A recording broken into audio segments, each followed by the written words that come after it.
सज स्वर के गईलो जब सैया जी के पास, मिलन वाली रात भइल बात कौन खास। का हो का भइल? सज स्वर के गईलो जब सैया जी के पास, मिलन वाली रात भइल बात कौन खास। दैया में लुट गई कोठरिया में जाई के, दैया में लुट गई कोठरिया में जाई के, राजा रस लूट लियो रे। का भइल? रसगुल्ला खिलाई के। अच्छा राजा रस लूट लियो रे, रसगुल्ला खिलाई के। स्पंज वाला रहल का?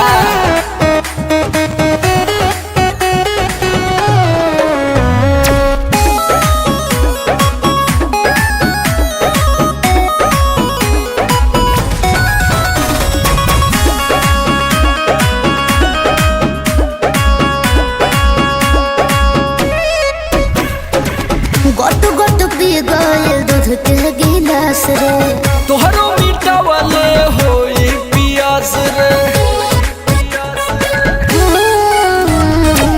गोट गोट पी गए दूध के गिलास रे, तोहरो मीठा वाले होई पियास रे।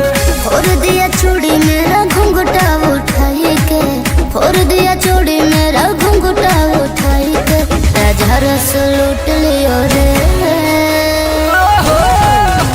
रसगुल्ला खिलाई के, हरे राजा रस